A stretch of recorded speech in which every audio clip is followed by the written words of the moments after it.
Hello, everyone, and welcome back to episode 46 of the Glimmer Gang podcast. As always, I'm joined by Blake and Sean, and guys, we're going to talk about Ursula's return set champs today. We're only about 2 weeks away from those kicking off in July, and people want to know what to play. We got to know what decks are going to be good and what decks may not be the best to take to these events. So that's what we're going to talk about today, and we've basically created a tier list. There's 3 tiers and then our not recommended tier, which, as you guys can tell, is just the decks we don't recommend to take because either they haven't seen much playability in this set or honestly any playability ever in Lorcana up to this point, just with how these inks are built. But first, let's check in with our lovely guests, co-hosts. Whoa.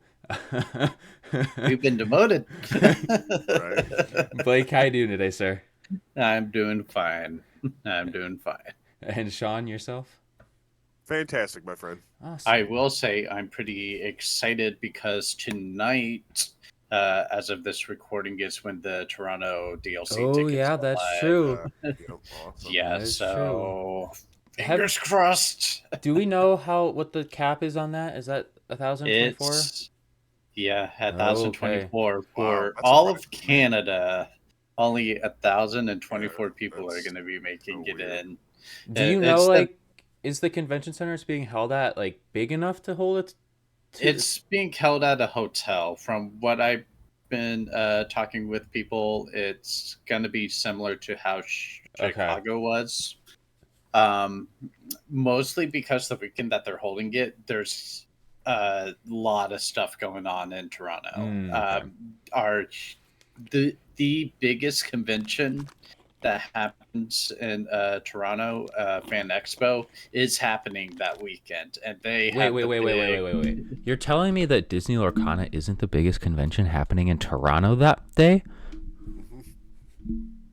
No. Atlanta Unfortunately, no. how close are you to that? Do you know? Do you know how close the venues for those things are together? Between they're both downtown, so Because in not Atlanta re- we shared space with MomoCon, and that was wild. Just the amount of people that was all there together. I will say it's not attached. It's a bit of way, Okay. but that's one thing that's going on, and then we also have a yearly festival that goes on for a couple weeks in August, September. The CNE, just giant festival, food fair, and it's always a huge event. So it's going to be crazy traffic down there. So Do you think you'll stay downtown or are you going to make the drive I'm out? uh, probably going to commute down if possible. Mm-hmm. Yeah. Possibly drive if we're allowed to just drive to the convention center early enough before those events kick off for the day. Yeah. Yeah. Uh, Because I remember, but with Chicago, we were able to park at the hotel, but it was pretty pricey. They had a good deal going if you were part of the event and you parked there.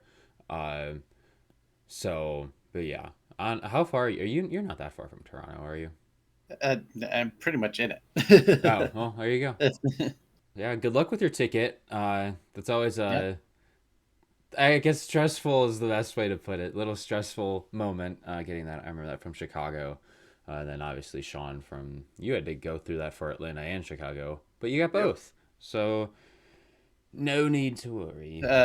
Let me just borrow some of that luck there, Sean. Right. Well, before Toronto, we're going to also be playing in some set champs. I know I have a few scheduled. Blake, you got in last I minute. was finally able to get a couple that popped up last minute. Yeah. Sean, have you been able to schedule any yet? Yeah, I got two. I got two Nice. this time around. So, and I mean, I'm still looking, and I have noticed some of the shops here in northern Michigan have dropped Lorcana, I'm sure, or at least slowed down on what they're doing for it. Maybe they just can't build a player base, which it happens. Mhm. It Yeah. happens in places for every game. So Yeah. I did. I spoke with the one that I went to last time. I get to go. I'm going to go back to play there again. And then there was another shop that did theirs the same day as that one last time. I contacted them and they let me know that they're like, yeah, we're trying to pay attention to who's doing what around us because I guess their turnout was really bad because they did it at the same time as a shop that's like 15 Right. minutes away. So they're really trying to maximize that for themselves, which Yeah. I appreciate. Yeah, I know. John T and I have been looking around, and there's like half a dozen stores just in southern Ontario that are doing it all on the same day. That Yeah. I you have 8 days to do It's it. They're doing themselves and the players a disservice at that Mhm. point. yeah. They're shooting themselves in the foot and they're providing a worse experience for players because they have to pick and choose now. They're like, well, I can only do one, maybe two if you're lucky. If they're like one's in the morning and one's in the evening, like you might get lucky and be able to do two, but Yeah. Yeah, I saw one in my area that starts at 10 o'clock p.m. on the 6th. And so I'm debating if I want to do that because I have one on the 7th at 1. So it's like, it just kind of depends how long that goes. But I don't know how the turnout would be for that, but that would be interesting. I would think the turnout for something like that would be fairly decent. There's not Yeah. a lot of I know the shop that I used to go play Magic at, they used to do midnight pre-releases, Mm-hmm. and those were always really busy because there's tons of people that work in the evening that can't make it there until like later in the day. So it's really nice for people like that, people Well, that yeah, don't have the opportunity. I'm supposed to go to a Cubs game in the afternoon. So I'm just debating if I'm one, gonna be back on time. Two, am I gonna have the brain cells to do that? Three, if I'm gonna be able to get enough sleep for the one I have on Sunday. So I was gonna say that's a busy day, dude. that would be interesting. I am considering it though because it's a local store that's only 10 minutes away, so it wouldn't be that hard to travel back and forth from. But let's talk about decks at Set Champs. Obviously, compared to DLCs, you're going to see a lot more variance in what you go at because this is more of a local scene. Obviously, still a competitive event, still considered a competitive event, but is going to bring more different color combos or ink combos than we're used to seeing at DLCs. So, like I said at the top of the show, we have 3 different tiers, and then we have a not recommended tier. We'll start with the not recommended: Sapphire Emerald, Amber Emerald, Amethyst Sapphire, and Emerald Ruby. There's a big theme here. Sapphire. It does have its good Did you say combos. Amber Emerald? Did you say Amber Emerald? Because that's in tier 3. I said Amber Sapphire. Amber Sapphire. Yeah. Okay. That's what he meant. Sean's giving spoilers away, everyone. Uh, but no, yeah, Sapphire Emerald, Amber Sapphire, Amethyst Sapphire, and Emerald Ruby. Emerald Ruby has seen play in the past with evasiveness and all that. Just I feel like there's a lot of answers to that right now. Can't really Yeah. get anything off the ground with that because some decks are just playing evasives to get rid of Diablo. So I don't Yeah. know. Thoughts on Emerald Ruby? Do you guys see that having legs here? But I really don't, just because of how many responses it has. I've been seeing some more experimentation lately, and it does okay, but it's definitely one of those kind of what I would call local level, where Mm-hmm. you'll have fun with the deck at locals probably, but for those higher tiers of play, it probably still won't stack up quite yet. Uh, yeah. Yeah, I agree. I think it's a fun deck to play. It definitely the evasiveness is really fun to play with. Uh, I really want to see like an Emerald Ruby. I think that may be one of the better color combos for multiplayer. I know this is a sidetracked comment, but that can do really well in Yeah. multiplayer. Yeah. Because Emerald has a lot of the, and both colors really do have a lot of those cards that impact all players, like Pack Tactics and Aladdin is just the first thing to come to mind. Yeah. But we're focused on 1v1, and the others were Sapphire Emerald, Amber Sapphire, and Amethyst Sapphire. Sean, I'll ask you about just kind of like the sapphire nuance here of the 3 out of the 5 sapphire color combos being and not recommended. Why would you say this is? It's there's I feel like there's a pretty good reason as to why, but what are your reasons as to why sapphire isn't really the recommended, at least with these 3 combos? I think Sapphire is just kind of stuck in a support ink right now. Like it doesn't really. It kind of has its own thing with items, but that's has to be backed up by something else. You know what I mean? Like Mm-hmm. there has to Yep. be something else along with it, and I don't think Emerald, Amber, or Amethyst are able to support that kind of strategy enough. Yeah, what these are is they're all the support colors Yeah, Mm-hmm. being together. Usually, these are the complement colors, and exactly. if you're putting two complement colors together, Yeah, you're not really you don't have the that some of the other things like steel and ruby yep, bring with these exactly. color combos. Mm-hmm. Um, I know, like for me personally, every set I tried to build something new with Sapphire Emerald because that's what I took to Miami way back in the day, back when we had the high five deck and Yeah, just aggro. Um, and there's some fun stuff you can do with it that I've tried. I've tried doing like Floodborne Bucky discard build with it, and then I also did like Sapphire Emerald items. Um, but again, with both of those, without the stuff that you see with those higher tier decks with steel for both of those, it doesn't hold up quite as well because you don't have the answers with Emerald. They got Under the Sea for the one-sided board Mm-hmm. wipe, but You don't really have a way to it, get everything down to two, less than yeah, two. you do have the ice blocks, but with some of the stuff in the higher tiers, it's still not enough. yeah, You maybe get one or two ice blocks out, Yeah. and then you're usually popping the rest with like Floversome to keep drawing cards. yep. So with Let It Go and Under the Sea for your main removal options, and then other than that, you have Bounce, but with like Cloud Kicker Yeah. and The card the bounce. Muses, yeah. Yeah. Uh, uh, it, you can only do so much there. You have a really hard time having stuff to remove stuff from the game. It's all either being kept in the deck or in your opponent's hand, which Mm-hmm. they'll just play back out again. Yeah. And yeah, And a lot of these cards that if you're bouncing an opponent's card, when they play it back down, they're gonna gain an effect from it. With how these decks have been built, it's yeah, just written in stone that when they play that card back down, they're gonna gain some sort of effect. Yeah, for sure. yeah, yeah. And then Amber Sapphire, I'll touch on this real quick. This, like, I feel like this is the true support deck because support is only an Amber and Sapphire. And I think when going to play this deck, you're going to basically be questing and then giving your other characters more strength.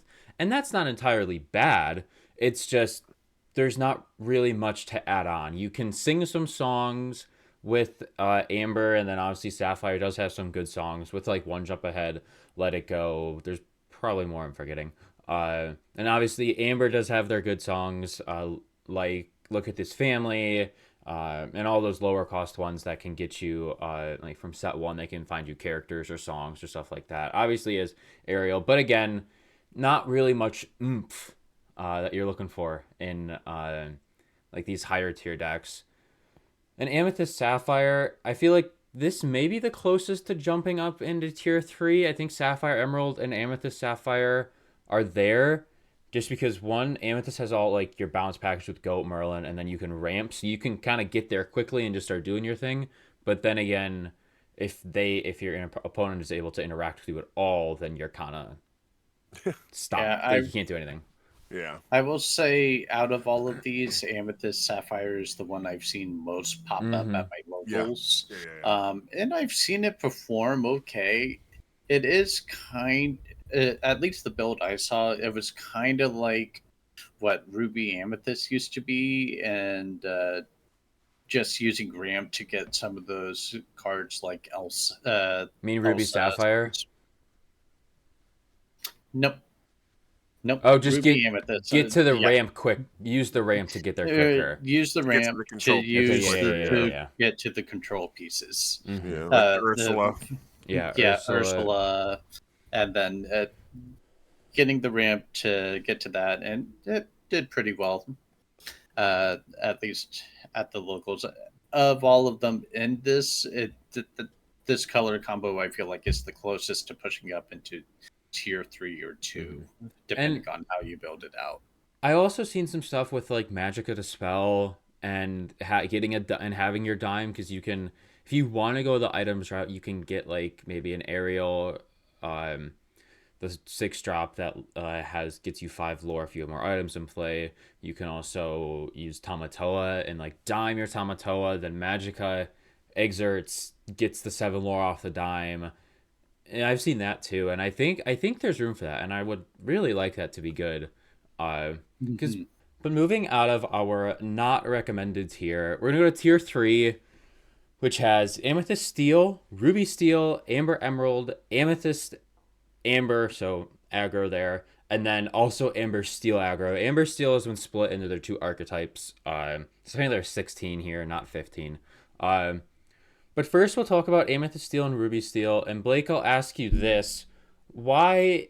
I feel like Amethyst Steel is probably the closest to jumping to tier 2. If this with all of this, but why is Amethyst Steel and Ruby Steel here? Compared to other steel decks being higher. With Amethyst Steel, at least, that's the one I'm most familiar with. I feel like it did not get as much stuff from set 4 to help push it up further from last set. Only a couple steel cards are maybe seeing play. Otherwise, the deck I feel like is pretty unchanged from what we saw last set. Mm-hmm. And then our other Amethyst Steel combo, that is what Amethyst Steel got this set was brooms. Yep. And I've been playing brooms a bunch, and it is not quite good enough to be recommended for these events. I've tried it. If you've been on the Real Play Network, it's the only deck I've played so far there. So if you've been there, you've seen it. I've been trying to make it able to go toe to toe with some of these decks, but it's just not there. And Yeah, then just it's not there yet. Yes, Brooms will be there. yes, I have faith. I have faith. We all have faith in these We're gonna brooms. get those final couple. It's very close. It just needs those couple more pieces. Yeah. We need that. We need like to the next level. a steel broom that has an ability like Tinkerbell Giant Fairy. Something like that is going to change how the deck works, I think.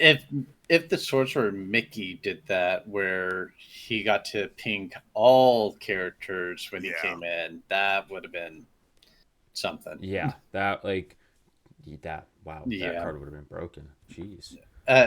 Potentially, yeah. But yeah, Ruby Steel, also kind of in the same way, where you got you got a couple different things you can do with it. You got like the Challenge Matters thing, which is really hard to pull off. Yeah. I know the weight set deck actually does pretty good. It is pretty fun to play. Yeah, weight set is a lot of fun. Weight set out of all the Ruby Steel, I feel like is probably the best and closest to getting there. You're getting some of the good Ruby cards that came this set with Flynn and the new rare Sizu. Yep. She's just a delight in that deck, for real. Yeah, it just does great with that deck. The main thing with that deck is the card draw, really, and you're relying on getting those weight sets out and not having them messed with. They also have medallion weights as well in there, which helps a lot. So there's some good pieces in that deck for sure. Yeah, absolutely. Of the decks I tried so far, that this build is just really fun to play. Mm-hmm. So Yeah, I would just recommend it just for having fun. yeah, It's a Yeah. fun exactly. deck. Yeah. Yeah, definitely. We'll move on to Amber Emerald now. Sean, the deck you played at Chicago. I remember at like the end of the day on Saturday, you already said you knew you had changes for the deck and what you Oh, wanted to yeah. do. Are Yep. you taking this to set champs, or are you pivoting? Nope. What's But if you said no, so we'll find out what you're taking in a little bit. But for Amber Emerald, where do you think this deck stacks up? Obviously, we have it in tier 3. It can do well if you hit the specific cards, Yeah. but if you don't, it's kind of difficult to play. So tell the lovely folks at home why we have Amber Emerald in tier 3. Um, yeah, I think Amber Emerald it's solid. You know, it's a solid little deck. It did benefit from the fact that it got Under the Sea. Under the Sea is kind of like the thing that's holding this deck together because it's a big piece of removal for the deck. Like it's one-sided board wipe. If you can manage to get the Akita down, which it's a lot easier than you would think, honestly. And you just gotta you could even hard player. I find that I do most of the time just hard player instead of shifting her. Drop everybody down to 3 less strength, whatever that they end up being at, and that's usually enough to put pretty much anything at that 2 or below mark for Under the Sea to hit it. But it ends up being like you end up having to have 4 cards in order to pull it off, which is like you have to have like Singer Ariel, another Singer, Kita, and Under the Sea, which is just it's too hard to pull off. So beyond that, though, I have seen some really cool really Mm-hmm. discard focused builds for this deck, which are doing pretty good in RPN from what I understand. Like not great. It is solidly a tier 3 deck right now, I think. But yeah, it's a lot of fun, and I can't wait to see where it goes Yeah, when it gets more cards. I remember before Chicago, I was testing this, and it's a fun deck when it works. Yeah, It's really cool to be able to slap down the Kita, lower everything, and then get rid of all their cards. yep. But we'll final two ink combos we have in tier 3 are Amber Amethyst aggro and then Amber Steel aggro. Both of the aggro decks. I think we can all collectively agree that aggro is just in a weird spot and has been in a weird spot in this game forever. I don't. I feel like that's maybe a fair adjustment. Maybe I feel like set 2 it wasn't ever seen. I mean, all we saw in set 2 was Ruby Amethyst or Amber Steel. Set 1 we didn't really have that many cards, so it was kind of like it was again Ruby Amethyst. But we like obviously we got pieces like we have Piglet for Steel or Amber to be able to benefit from the aggro sense. Another great one from this set is the Musketeer Oh Donald. yeah, So that's good. Drop true. That So drop him. card is He is gross. solid. hmm So he got a great. They got a great piece with that, and I'm actually gonna be building a Amber Steel variant just to take to the locals on Monday, just to check out the scene and see where everyone's at with their set champ stuff. But that Donald is just a solid card. Um, and then also with the steel variant, focusing on bodyguards and heroes in general, the fill Mm-hmm. that we got this set, Yep. where any play any hero, you get lore. Yeah. And so the one I'm actually building is going to incorporate Simba's and the Pride Lands. I like that. So I He's I like just can that. building Bivens list, guys. That's all he's yeah, doing. I'm going to have Simba at the Pride Lands play fill down and then play a bunch of cheap heroes for free. For Sounds free good. lore. Honestly, sounds good. Yeah. Yeah. You know, Sounds I quite played alright. I played aggro last set champs, and I Yeah. will agree that it is in a weird spot for this set for sure. But I think especially that I fully think there's an Amber Steel bodyguard aggro variant out there that is tier 2. I just don't know that it's been answered yet. Yeah. Mostly, a lot of the decks that I've seen are a lot of the slower decks like Sapphire Steel and Ruby Sapphire. Yep. At least You can for get my under them scene, real easy. and if you can get under them, you've got it. Uh, so I'm going to be testing it out. Worst case, I just fall back and I'll take one of the higher tier decks. Always have a good high tier deck in your arsenal. Sure. It's the best way to go I about have it. things. I have. We have one built. So. Yeah, I have. But I am waiting on a TCG player shipment, and I'll have 2 of the top 4 tier 1 decks There built. you go. So that'll be nice. But I think the downfall with aggro, which I wanted to mention before we move on to tier 2, is the fact that it can be just wiped from the board so easily right now. And I think that's why it's in a weird spot. yeah. Is if you're playing something that's playing, I'll just say Under the Sea, most of the cards in these decks have 2 strength or less already. Yep. So That or the big Ruby Sizu. exactly, like Yeah. that does it. Obviously, Be Prepared does it, but that clears anything. And Steel has a ton of low to the ground removal already, so it is hard. That's why I think that the bodyguard variant, where you have a lot of If you have Baloo, you have a lot of tougher guys out Yeah. there. That's Blue's gonna good benefit too. you. Yeah. Baloo's amazing for that, absolutely. because I don't know how many Sapphire decks right now are how prevalent Let It Go and that Hades is, and that was really the only 2 answers to getting around Baloo. Because even if you be prep a board with a Baloo on it, they're still gaining 2 lore off of it. Yep. And so that card is good, and I think it's gonna get its place to shine. Oh, absolutely. Coming up. Personally, like you said, Sean, I think there is an Amber Steel variant that is tier 2, just because it's unexpected. I played against Blue. I didn't really know how to deal with it, because I just wasn't expecting it. And so there are ways for that deck to be good in set champs in a scene where you're going to see a lot more variants, like I mentioned. We'll move on to tier 2 now. We have Emerald Amethyst, Amber Ruby, and then Steel Song Amber Steel up here. And I guess we can throw the Blue in here because I feel like that fits as well. Blake, Mr. Emerald Amethyst himself, talk us through this deck, because it has the tools to be good, but like a lot of these other ones, it's missing one thing. Right now it is definitely not in the spot it was for set 3.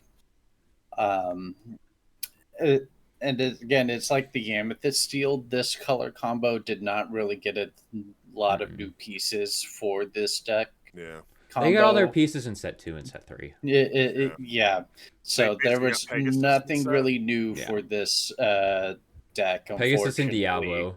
Yeah. Which do something, but not a lot, I feel like.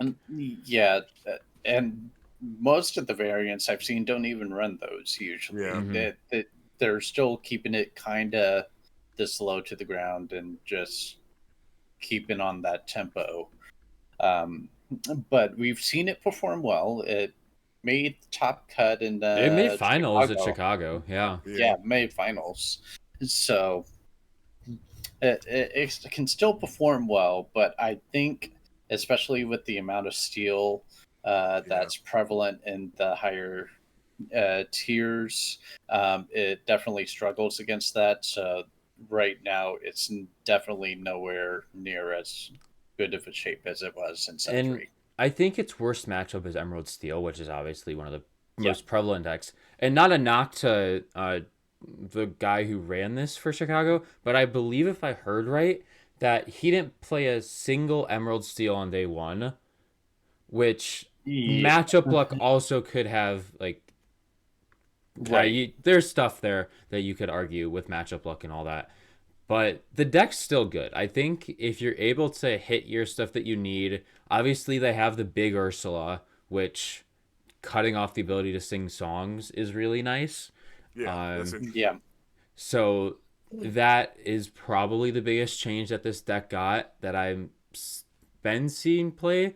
Obviously it cuts off all of what Steel Song wants to do. Obviously, you can hard cast songs, but who wants to do that? It's much more fun to just sing them. Yeah, for sure. Uh, Yeah. and so, Emerald Amethyst got some new stuff. Can win. Obviously, we saw it do really well, but isn't quite there at tier 2. And we're gonna say Amber Ruby is also not there at, or it is there at Emerald Amethyst as at tier 2, not at tier 1. Amber Ruby is also at tier 2. Whether you're going Mufasa-less or with Mufasa, this deck can still do well. This deck, if you're able to jam a lot of characters down and just fill a board up early, because a lot of these top tier decks aren't doing a lot until turns 6 or 7. You could win with an aggro deck Exactly. easily by those turns.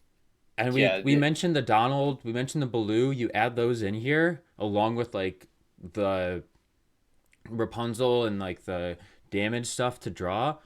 You're pretty much, if you can get going quickly, there's a pretty good chance you'd win versus a lot of these other decks in the yeah, format. it's one of those decks that can shift where it needs to depending on its matchup. Mm-hmm. So yeah, so if it needs to go low to the ground, it can go low to the ground. If it needs to go control-y, it can go the control route. It's versatile, but it still lacks just that last little bit of oomph to Mm-hmm. bring it up to tier 1. Yeah. And because I think a lot, like if you go into Emerald Steel against this deck, I think it struggles because they're Right. if they are able to discard your hand before you're able to get off Rapunzel, Yeah. you're done. If they're Very. able to, Yeah, the card draw is the mm-hmm, biggest weakness. yeah, So that they can end up top decking a lot, and their top mm-hmm, decks can be very, really rough. yeah. I think it all comes down to if you're playing like Mufasa with top decks. Mufasa can be killed, and you could flip over a Simba one drop or no, what am I thinking of? Stitch one drop. There we go. Yep. Like a Stitch one drop and be like, well, that's unfortunate because it comes in exerted, and it's another character on board, but it can be taken out. So just a lot of variance with this deck, I think, is the best way to put it. Is you leave Yeah. so much up the chance, and you leave so much up the chance in trading card games in general. But with this deck, you really are leaving it up to chance. One, if you're playing Mufasa, and two, if you're able to get to your draw stuff or not. Because if you're able to get off a Rapunzel or two, you should be pretty good. Just hope you're not playing discard and they get rid of your stuff early. Exactly. Yeah. Living on a prayer this deck is. But like we said, this can win. I think this can do really well. A lot of people have been playing this. I know Raijinku Mark Wooden is one of the guys who plays this a lot. He plays Mufasa-less, Amber Ruby, and it does well. He made top 64 in Chicago, so the deck is good. It can definitely perform. And then on Sean, I'll go to you for, I guess, the two Amber Steel variants. We had Amber Steel Steel Song in here, and then we kind of just added the aggro version with bodyguards and all that in here as well. Talk about Amber Steel Midas deck. It used to be very prevalent. It used to be very good. It used to be tier 1 deck, but it's been dropped down to tier 2 for this set. I think the reason that this deck is tier 2, because it's not because the deck got worse, it's because everything else got better, in my opinion. Mm-hmm. Everything else, like all the other stuff that has gotten to its same level or surpassed it, just finally got all the pieces it needed to be really consistent and really good. Whereas Amber Steel had them like really early. They had a bunch of good stuff to sing and good characters to sing with, very very early. So. Yeah, I think it's still a great deck, though. I think you can still go out there and still take some wins. I don't know what really specifically got added that really just benefits this deck more than like just running the Robin Hoods and the Beasts and all the good steel removal pieces. Mm-hmm. You know, I don't really know that it. I guess Look at This Family is probably pretty decent for this deck. But that's really the only thing that comes to mind, honestly. Yeah. I think it suffered like as some of the other ink Yeah. combos where it just didn't get any pieces for this particular build Yep. to help continue pushing it. So that allowed everything else to kind of rise up or push past it. So, And obviously, we're going to see a lot of this change over now with Lorcana going forward, I think. We're 4 sets in, so basically a year's worth of sets. If we're thinking calendar year, there's going to be 4 sets a year. We're a year's in for sets. We're going to get the 5th set coming this August. But we have we have 4 sets. And now that we have a more developed game, it's very fleshed out. I don't know if very is the best word, but it is fleshed out. We have a lot of cards to choose from, and when a new set comes, we've already seen cards in set 5 that can change how this game is played. We've seen our first tutor. We've seen a lot of other fun stuff. We've seen the racers. We've seen all this new stuff that, again, can do the exact same thing. If maybe the top 4 decks don't get as many pieces, Emerald Amethyst, maybe they get a bigger piece that helps them move up to tier 1 or even surpasses it. Amber Steel, maybe they get another big song or like high cost singer that can help. So again, there's a lot of this changeover, and I think Amber Steel is just subject to that in this set where they didn't get as much as the other top tier decks did to move into tier 1. Tier 1, honestly for us, hasn't changed since Chicago. We did a Chicago preview episode a few episodes ago, and we talked about how Sapphire Steel, Emerald Steel, Ruby Amethyst, and Ruby Sapphire are all still tier 1. These decks are probably what you're going to see most at your set champs. They're going to be winning their set champs. Gee, we cannot get words out there, and they're just good decks. And so I guess we'll talk about the Sapphire ones first. Blake, I think you have the most experience with Sapphire Steel, and then obviously you can still touch on Ruby Sapphire. Why are these decks so good, and we saw them still be so successful in Chicago as well? Yeah, for both of these, they have some amazing pieces, especially Ruby Sapphire for this set. All the new Sisu cards that got slotted right into that deck that are just so great at controlling the board. Both of these are just pretty solid at controlling things. They look like they're doing nothing in the early game, but then all of a sudden They're they're winning 3 just turns. they're when the game is done, and you don't know what happened if you weren't racing them, and that's why maybe some aggro decks, depending on what your local scene is, that may be why you want to bring an aggro deck to get under these decks. It's the only real way. Control to control is a really tough matchup, but they're still just so solid, and if they get to their dime, you are kind you of better done. be able to win in a turn or two. Yeah, you better be able to finish it off if you haven't already.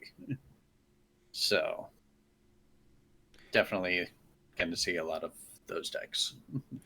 Yeah, these just, I think both, like we said, going back to the other Sapphire cards that aren't recommended, they're with those 3, the Sapphire Emerald, Amber Sapphire, and Amethyst Sapphire, are all with the support colors. Sapphire Steel and Sapphire Ruby are with the powerhouse colors. The Ruby has all of your removal. You have your chair ladies. You have Be Prepared, Scar, Maleficent Dragon. I could keep going on. Beacon Undisputed. So much removal there. And then Steel has all your ping removal with Grab Your Swords, Let the Storm Rage On. I could keep going. Fire the Cannons. Hold the world to refill your hand exactly. if you're facing discard. So that's exactly why these are up here. It's because they are with the Sapphires with the powerhouse colors that the Ruby and Steel portions let you control the early game, let you keep a board state manageable, and when you're ready, you slap down those big cards like Tamatoa or Belle or Ariel, slap down a dime, and win in a turn or two. It's essentially and how I these will decks work. say for Sapphire Steel, most current builds are going a bit ward heavy with their characters, especially with the new Ariel who has ward. Cogsworth is still a menace. I've seen that the McDonald be played too as well. Yeah, Ward is just so good, especially against um, Ruby right now, because a lot of decks are using more single target removal Mm-hmm. with brawls and stuff like that, and the number of be prepareds being played have lessened. So Yeah. going Real ward small heavy amount. right now is the way to go. So if you are playing one of those Ruby decks, you may want to bring some of your be prepared. Just letting you know. Yeah. Speaking of Ward, we know how annoying this card can be, and Blake, this is a perfect segue into Emerald Oh Steel. Our no! favorite little squirrel is still at it. He's still discarding cards. He's still doing an amazing job at what he does. And he has Ward, so he can't be targeted by anything. Which is where I think Steel is the best answer to him, just Right. because he has 1 damage. And we've seen a card like Hidden Cove, or 1 willpower, jeez. We've seen a card like Hidden Cove come out that's boosting Bucky to a 2/2 and everything else up, which that card is just annoying in my opinion. Hidden Yeah. Cove is not a fun card to deal with. But Sean, I'll go to you. Emerald Steel, you can't go wrong with the deck, honestly. People have been Yeah. saying so much that it's just this new, like, it's just a hated deck. People don't like playing it and don't like playing against it.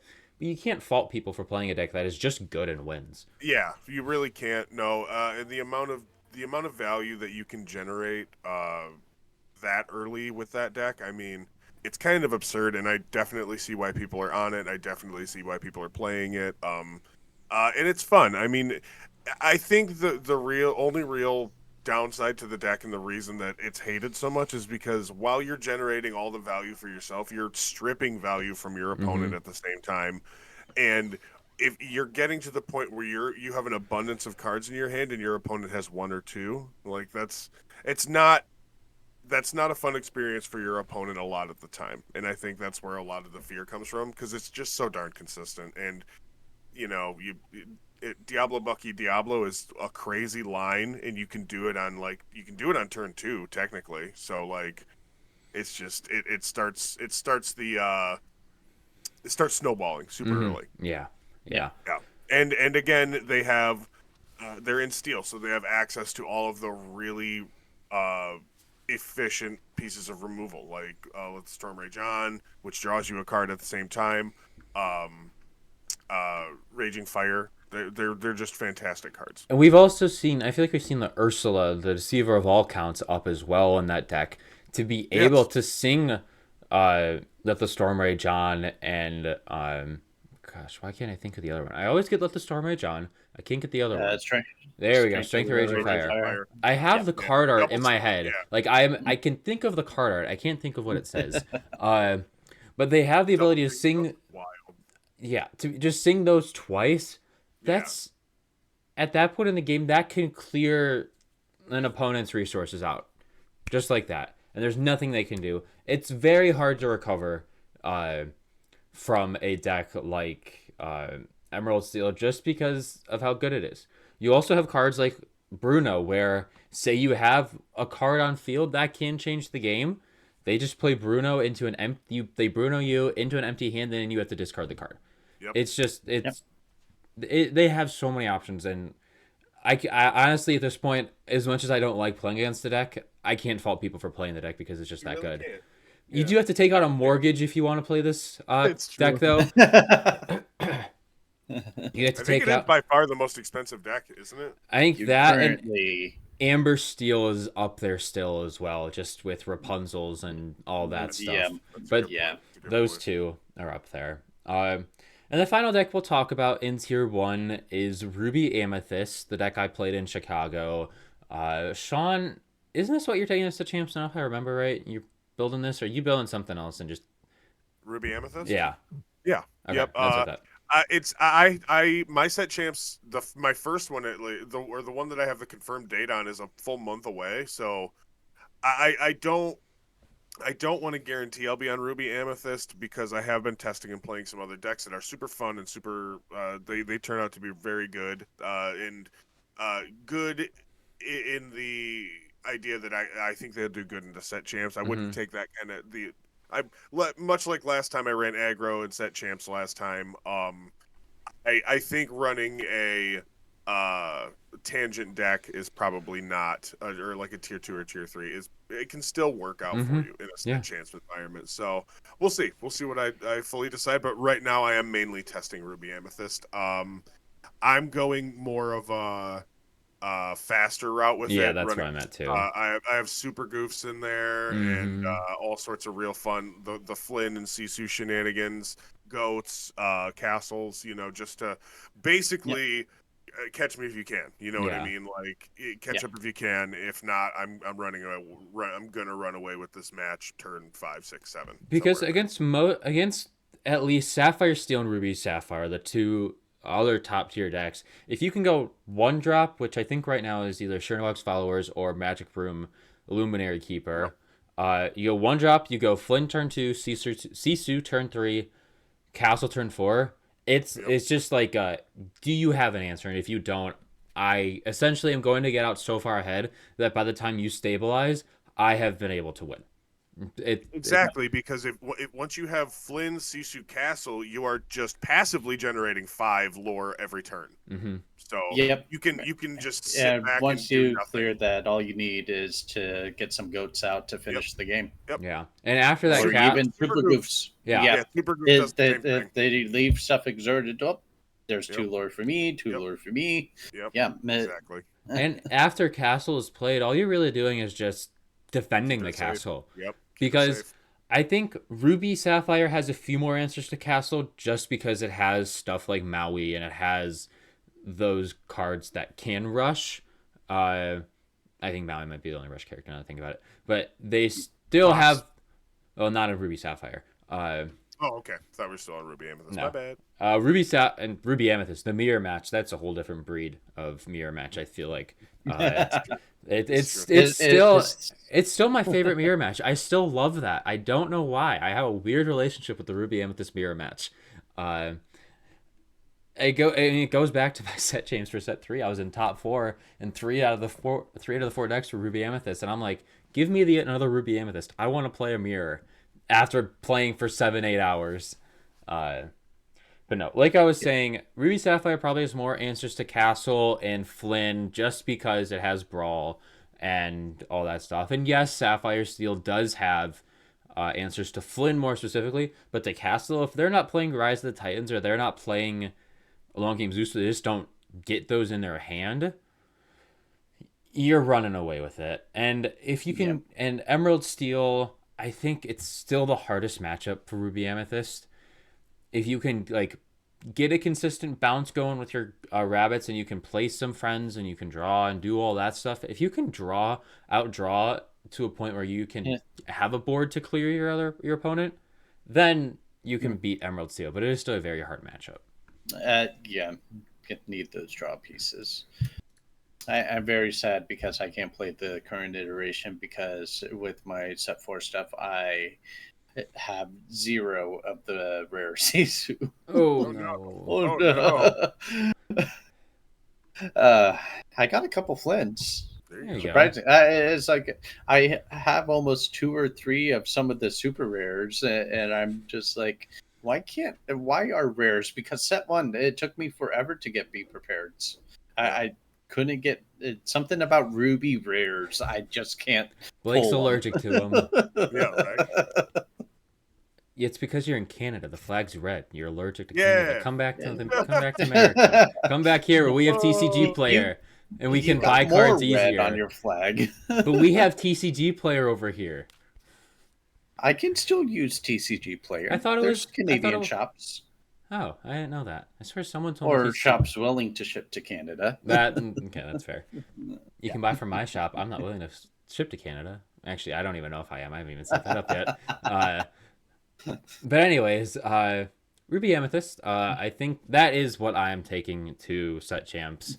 I have that, and then I have I have my Flynn's, my Sisus, and then I think Beaking Undisputed. I like those last 3 cards coming in the mail, and then I have some stuff for Sapphire Steel. So I'll have both of those built. But I think Ruby Amethyst I just know it better. I think that's you both know that I've played this deck more than any other deck in this game.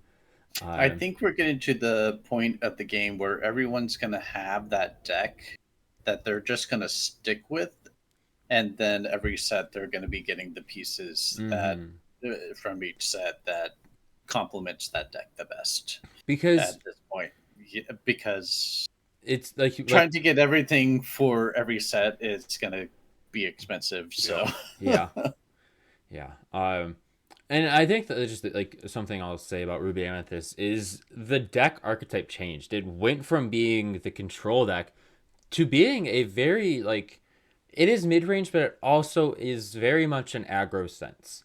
It has like you go very fast, and if you're able to go fast, you win the game most of the time. And so, I think Ruby Amethyst definitely has a spot in the top 4. I don't think just Ruby Amethyst. It's never wavered. It's never gotten worse.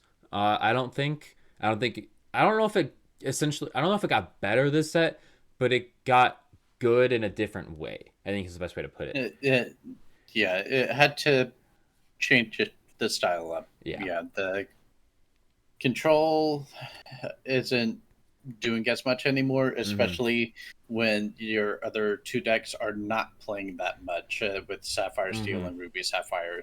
They're not playing that many characters, so you're not having to control the board as much. And if you have to, you have cards like Fox that can trade. You have Maui's. You have I think the biggest change is I don't think Tremaine is being played. I know I played Tremaine in Chicago, but didn't really go as I wanted it to.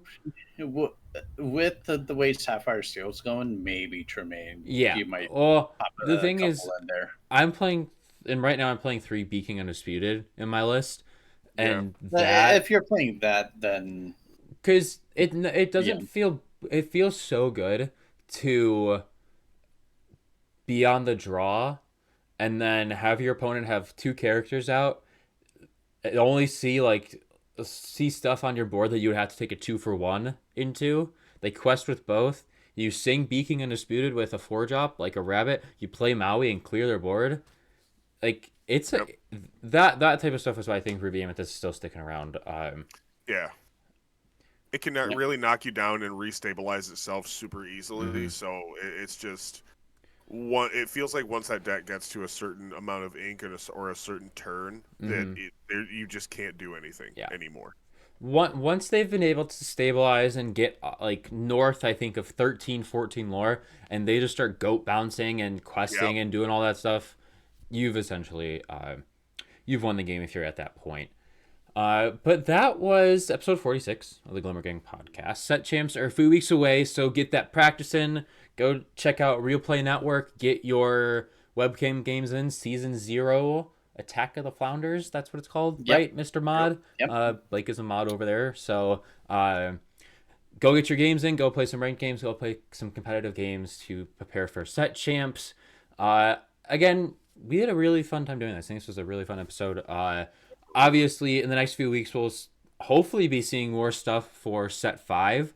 That's crossing my fingers. We maybe see some more reveals to be able to talk about. But if you guys do want to follow us, whoa, voice crack, holy cow. If you guys do want to follow us, all of our personal links are down below to our Twitters. If you do want to follow the Glimmer Gang, all of the Glimmer Gang links are also down below. We're on Twitter, YouTube. Well, you're watching on YouTube or listening on Spotify, TikTok. We're even on Threads. I don't post there anymore, though. But we will see you guys in the next episode, and Glimmer on.